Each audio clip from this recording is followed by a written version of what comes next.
23 വർഷത്തെ സാംസ്കാരിക വിദ്യാഭ്യാസ ജീവകാരുണ്യ പ്രവർത്തന മേഖലകളിലൊക്കെ ഒട്ടനവധി നല്ല നല്ല കാര്യങ്ങൾ ചെയ്ത് ജനഹൃദയങ്ങളിൽ ഇടം നേടിയ ഏറ്റവും വലിയൊരു പ്രസ്ഥാനമാണ് കലാനിധി. വിശ്വവിഖ്യാത കവി രവീന്ദ്രനാഥ് ടാഗോർ സ്മൃതി പുരസ്കാര സമർപ്പണം പ്രശസ്ത ചിത്രകാരൻ സി അശോക് കുമാർ സർഗാലയ രൂപകൽപ്പന ചെയ്ത ചിത്രഫലകവും പ്രശസ്തി പത്രവും പുരസ്കാരവും പൊന്നാടയും പട്ടും വളയും നൽകി വാദ്യകുലപതി പത്മശ്രീ മട്ടന്നൂർ ശങ്കരൻകുട്ടിമാരാർ ആദരിക്കുന്നു. പിന്നെ ഫോക്ലോർ രംഗത്തെ സമഗ്ര സംഭാവനകൾക്ക് രവീന്ദ്രനാഥ് ടാഗോർ സ്മാരക പുരസ്കാരം 2025 ജനപഥം സ്പെഷ്യൽ ജൂറി പുരസ്കാരം ചെയർമാൻ ഫോക്ലോർ അക്കാദമി. പിന്നെ ഒരു സന്തോഷമുള്ളൊരു കാര്യം എനിക്ക് പറയാനുള്ളത്, മാധ്യമശ്രേഷ്ഠ പുരസ്കാരം പ്രസ് ക്ലബിന് തന്നെ വളരെ സന്തോഷമുണ്ട്.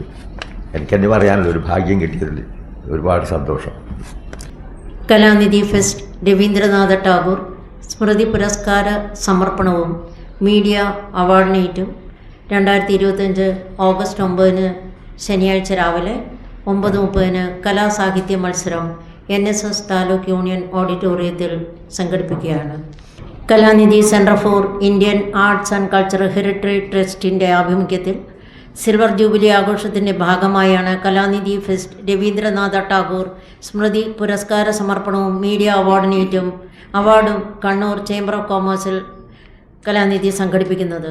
ഓഗസ്റ്റ് 10 ഞായറാഴ്ച ഉച്ചയ്ക്ക് 1:30 കലാനിധി ട്രസ്റ്റ് ചെയർപേഴ്സൺ ഗീതാ രാജേന്ദ്രൻ്റെ അധ്യക്ഷതയിൽ ശ്രീ കടന്നപ്പള്ളി രാമേന്ദ്രൻ പുരാവസ്തു രജിസ്ട്രേഷൻ മ്യൂസിയം വകുപ്പ് മന്ത്രി ഉദ്ഘാടന കർമ്മം നിർവഹിക്കും.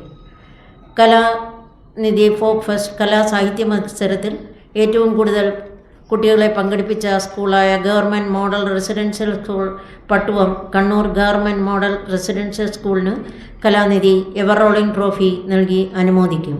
2024-25 വർഷത്തിൽ SLC പരീക്ഷയിൽ ഉന്നത വിജയം കരസ്ഥമാക്കിയ കണ്ണൂർ ഗവൺമെൻറ് മോഡൽ റെസിഡൻഷ്യൽ സ്കൂളിലെ വിദ്യാർത്ഥികളെ കലാനിധി രവീന്ദ്രനാഥ ടാഗോർ സാരസ്വത ശ്രേഷ്ഠ പുരസ്കാരം നൽകി അനുമോദിക്കും. തിരഞ്ഞെടുത്ത അർഹതയുള്ള കുട്ടികൾക്ക് കലാനിധി അക്ഷരക്കനിവ 3ാം ഘട്ടം പഠനോപകരണം നൽകുന്നതാണ്.